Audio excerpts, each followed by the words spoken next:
I'm Natasha Kirchuk, and thanks for joining us from our studios in Israel.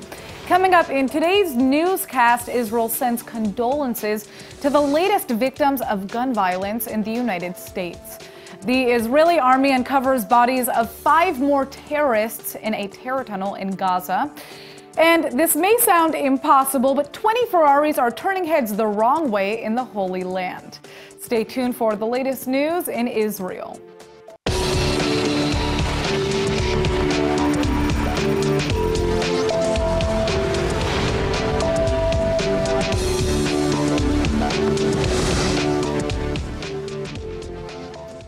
Terrible news from the United States. Yet another bloody mass shooting has devastated the country.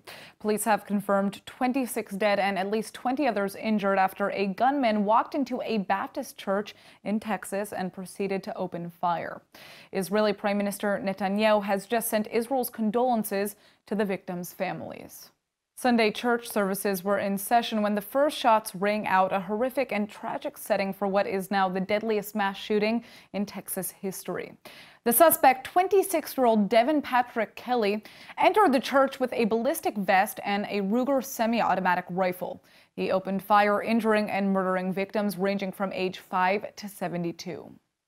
A local resident who happened to have a rifle fired back, sending the suspect fleeing for his car. He crashed his vehicle after a short chase and was found dead inside the car, along with a cache of weapons.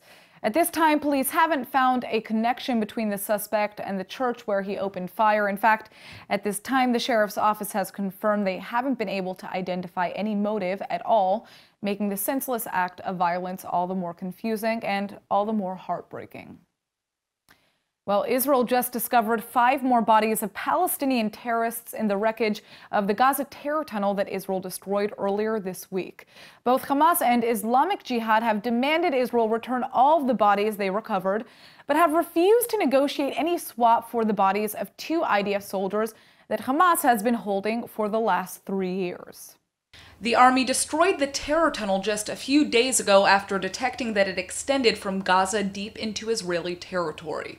At least 12 militants from the Islamic Jihad movement were confirmed killed in the blast, and now Israel holds all 12 bodies. Hamas has appealed to the Red Cross demanding Israel return the bodies, a hypocritical request for Israel given that Hamas has held the bodies of 2 fallen IDF soldiers since the last Gaza war in 2014. 3 other Israelis are also believed to be held alive in Gaza at this time, but Hamas has fiercely refused any equivalent swap despite intense efforts for negotiations. That's why Israeli leaders are seeing these 12 Palestinian bodies as bargaining chips. Israel's internal minister articulated the country's policy quite clearly. Until we receive our loved ones, they will not receive a single body. Israeli Prime Minister Benjamin Netanyahu just followed up that sentiment with his own promise to Hamas: there are no free gifts. The Israeli Air Force has just launched its most massive aerial exercise to date, an 11-day drill uniting fleets from 9 different countries. And it's right here in the Holy Land's airspace. But there's something else that's special about this year's Blue Flag exercise. ILTV's Aaron Porras is here in the studio to tell us what it is. So Aaron, why is this such a big deal? Well, this is the first time ever that jets from India's Air Force will be joining in the Blue Flag drill, and it makes it the largest Blue Flag drill since these drills started happening. So together with India, in addition to India, flight teams from the United States, Greece, Poland, France, Italy, Germany, and another country unidentified by the IDF will also be in attendance. So tell us a little bit about the history of diplomacy between India and Israel. To describe it as shaky at best would be kind of an understatement.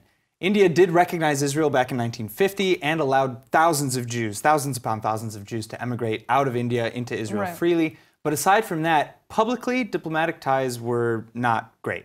Up until about a decade and a half ago, when things started to get better, agricultural relationships started to develop, technology, military especially.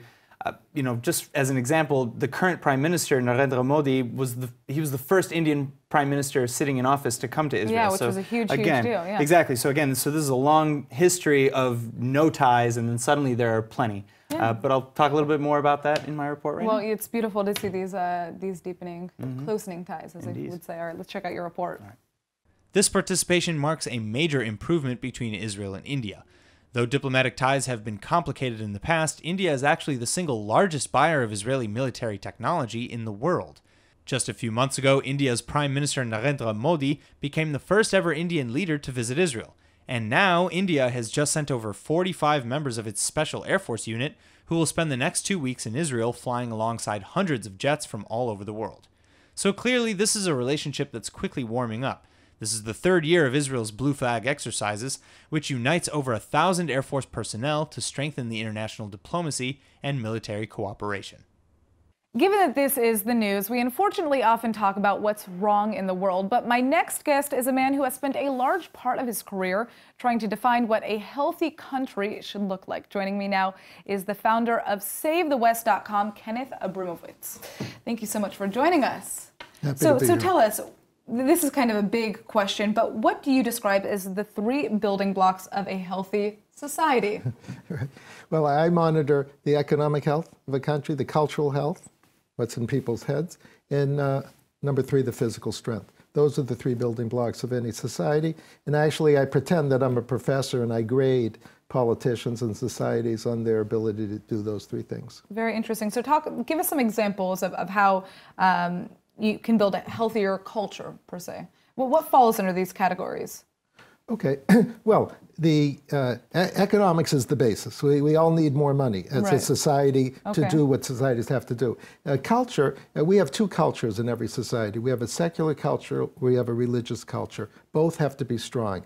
The secular culture is the basic rights that you have in Israel. We call them, in America, Constitution, Bill of Rights. Those are mandatory for all citizens to believe. And then we have the religious culture, which is not mandatory. It's useful, it's helpful, and that's belief in the Bible, in Torah, Judeo-Christian. In America, Judeo-Christian, in Israel, mostly Judeo. The 2, secular and religious, form a strong foundation for the basis of culture. So here's my question for you. What do you describe is a healthy country and is a non-healthy country? Okay, Israel's a good example of a healthy country. Okay. America's a healthy country. Europe is a good example of a failure in action. Because Europe does not know how to grow its economy, does not believe in its culture, either secular or religious, and will not protect itself physically. So Europe is a poster child of what we don't want Israel and America to become. So you're just saying the continent as a whole? That's a good point. Eastern Europe is healthy because Eastern Europe lived under Soviet communism, and they don't want to have anything to do with that anymore. So I'm excited about the future of Eastern Europe, the former Soviet bloc countries. I'm excited about England after Brexit. It's the sandwich. It's the in-between, Germany, France, and the Sweden, Norway, Belgium, Holland. I'm very worried about those countries. They've lost their way. Here's my final question, because we're running out of time, and if you could give us a quick 15-second answer. What issues do we need to address then to make these countries healthier? Well, Israel and America are already healthier, but that means we could still be healthier. However fast the economy is growing, it can grow faster if the government cuts regulations and cuts taxes. A better educational system will create a better culture. And we need, both America and Israel are strong in terms of physical protection. We need more. We need basically even stronger army, more weapons, because there's a lot of enemies surrounding both countries. All right. Well, thank you so much for joining us and enlightening us. All right. Thanks. The fate of former IDF soldier Elor Azaria may be about to change. Israeli Defense Minister Avigdor Liebermans has just sent an official letter to President Lublin seeking a full government pardon for the jailed former combat medic. Azaria made headlines last year when video footage surfaced of him delivering a fatal headshot to an unarmed Palestinian attacker lying on the ground. At the time, he was serving in the West Bank city of Hebron. The ensuing trial fiercely divided Israeli society, with many believing Azaria should be jailed for murder and others hailing him as a hero. A military appeals court upheld Azaria's manslaughter charges and 18-month jail sentence earlier this year. But now Israel's defense minister has just appealed to the one man capable of pardoning Azaria and releasing him from prison, President Rivlin. For now, it remains unclear whether or not President Lublin will see things the same way his fellow politician does.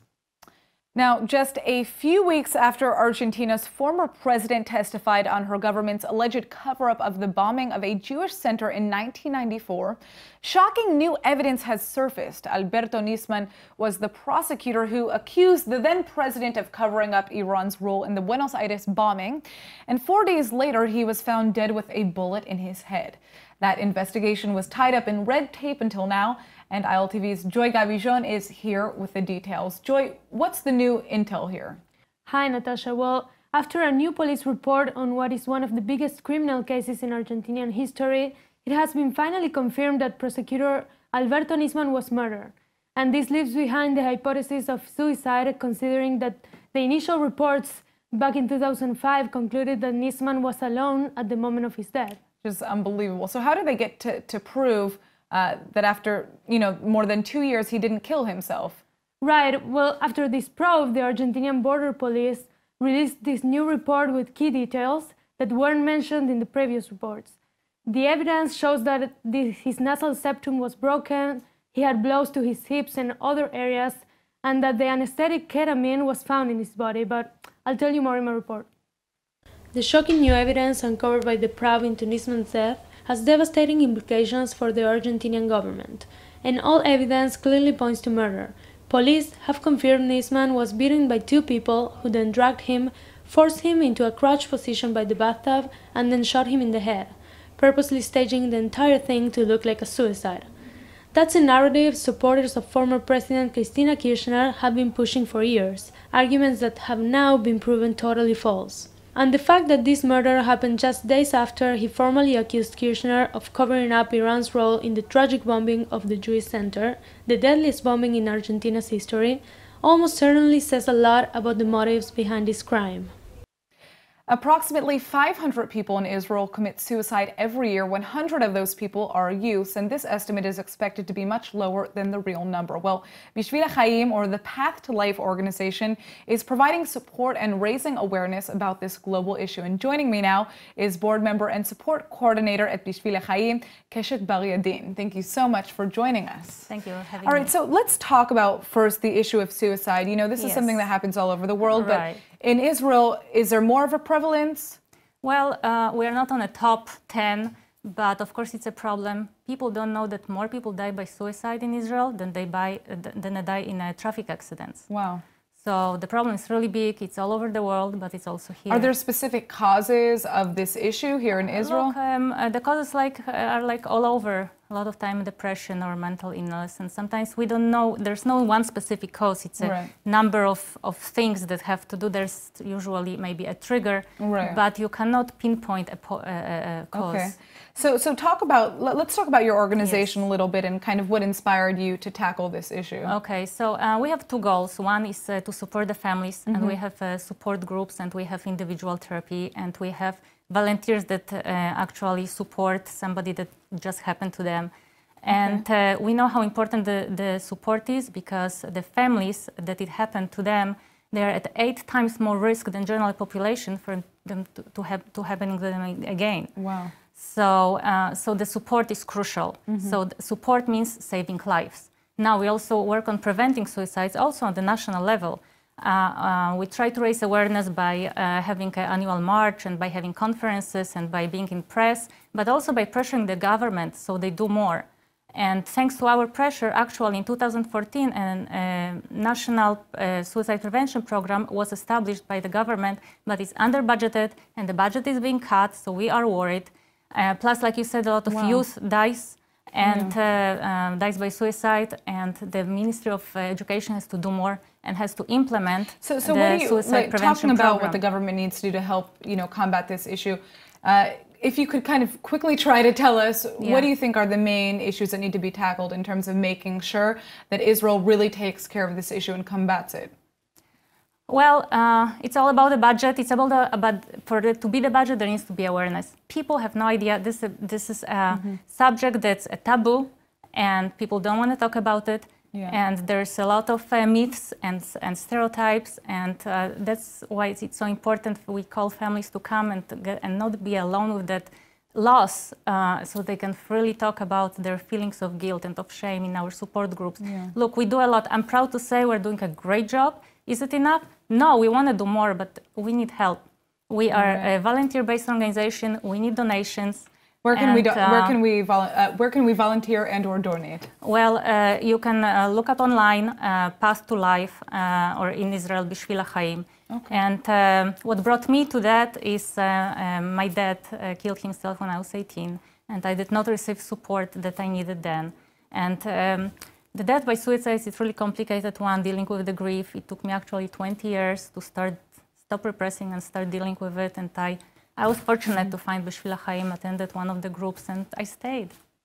All right, well, I mean, it's really, really, really important, the work that you guys are doing, and obviously there needs to be more awareness about this, because I just learned some new facts from you in this short interview that we had. So for those of you who would like to volunteer or donate, please keep this organization in mind. Yes, Thank you so much for joining us. Thank you. Well, this may sound crazy, but did you know that every month a group of Israelis make a secret trip to Lebanon? That's right, the countries may be at war with strict travel blocks between them, but it turns out Christian Arabs with Israeli passports have been making pilgrimages to Lebanon for months now. ILTV's Brett Allen Smith is here with the details. And Brett, I mean, first of all, how exactly are they pulling this off?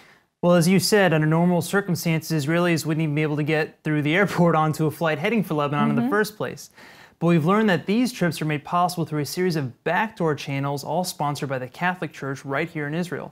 Okay, so here's how it works. So every month, about a dozen or so Arab Israeli Christians use their Israeli passports to cross into Jordan, totally legal. Then they go to the Palestinian embassy in Amman, where they get a limited time travel document from the Palestinian Authority. The papers get a stamp from Jordan, which then gets them through the airport and into Lebanon. Wow, and once they're in Lebanon, I mean, is there some sort of danger that they face? Well, remember, these are Arab Israeli Christians making the trip for religious purposes to visit holy sites. It's not a state visit. And because the Catholic Church in Israel is working with all the authorities involved, that's Jordan, the PA, and Lebanon, it means there's a certain degree of asylum kind of in place there. So as long as they don't speak any Arabic with a Hebrew inflection, the pilgrims are more or less going to be safe to make the trip in peace, as you'll see right now in the report. For most Israelis, a trip to Lebanon would be a suicide mission, if they could even get on a flight, that is. But the Catholic Church of Israel has paved the way for small groups of Arab Israeli Christians to safely make the monthly trip to Lebanon, fulfilling a religious pilgrimage to the country's holy Christian sites. The phenomenon is relatively new, but turns out years in the making. The first seeds were sown back in 2014 when Pope Francis visited Israel, accompanied by the head of Lebanon's largest Christian denomination, the first time a Lebanese religious visitor had ever stepped foot in the Jewish state. But these new religious trips to Lebanon likely won't lead to any improved relations. Church leaders from both Israel and Lebanon stress the pilgrimages are purely apolitical. With their sporty design, flashy price tag, and killer horsepower, come on, who doesn't love Ferraris? Well, Ferrari just parked 20 hot rods in some of the most coveted parking spots in the world, right in front of the Western Wall. But apparently, no matter how cool they are, not everyone was a fan of the publicity stunt. Ferrari decided to celebrate its 70th anniversary this year with a 20-vehicle journey across the Holy Land.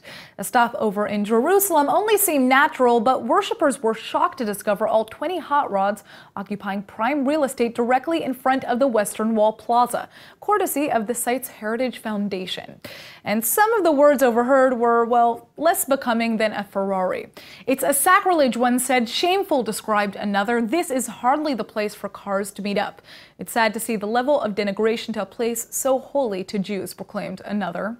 Ferrari has clarified that they didn't mean to offend anyone and that the move wasn't intended as an official publicity stunt, but clearly this is a mess that probably won't be repeated anytime in the future. All right, Israel is the birthplace of the three Abrahamic religions, Judaism, Christianity, and Islam. And roughly 700,000 Christian pilgrims come to Israel every year to walk the same streets as Jesus Christ. Well, my guest today is General Manager of the Caesar Hotel in Jerusalem, Paul Milwitzki, and he's here to shed some more light on what Israel has to offer. Thank you so much for joining us. Pleasure. So tell us, who are the visitors that you most receive in your hotel? Most of our visitors are pilgrims that come from all over the world, but a large amount are the American pilgrims. Very interesting. Now, tourism in Israel has been increasing significantly over the past couple of years. Why do you think that's the case? The minute that there's quiet in the region, the tourists come. That's a good point. That's the main point.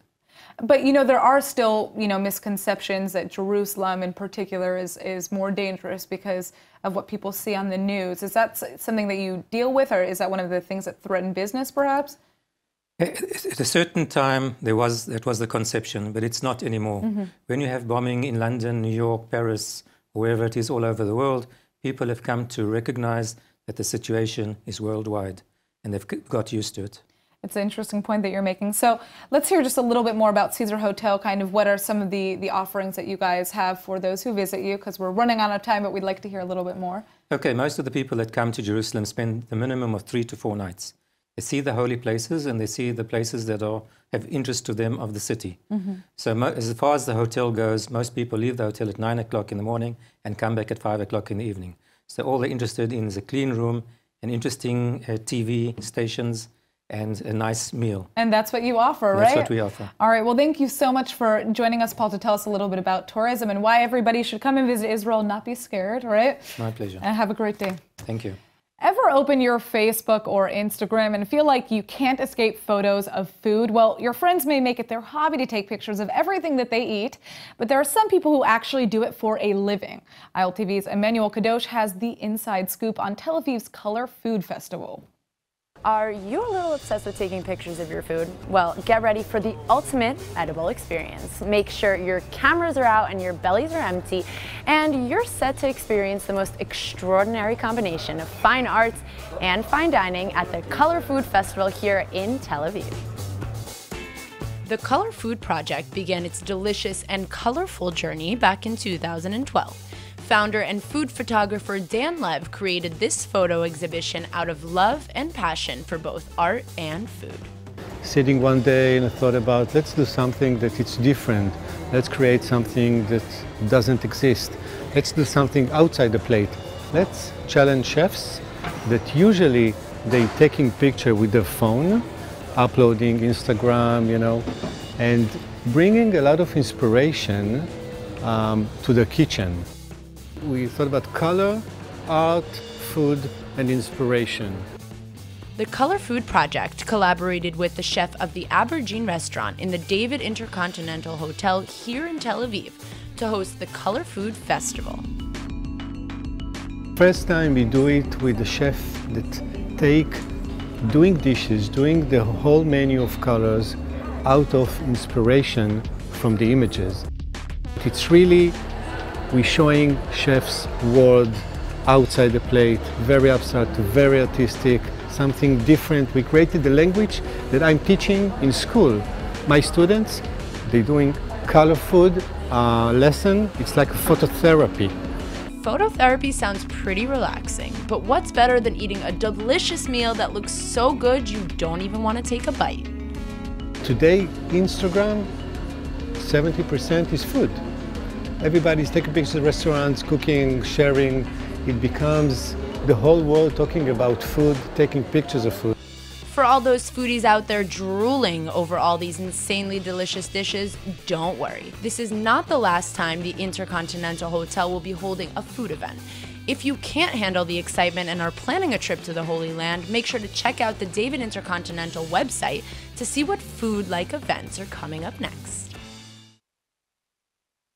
Enroll in eTeacher's online Hebrew courses and quickly discover that it creates the deepest connection to Israel that you could ever imagine. And now for our Hebrew word of the day. It's important to eat your veggies, and one of Israel's favorites is a kishu, or the zucchini. Now, if you're adverse to all foods green, it might be time to start changing your tune. And why not start out with a kishu?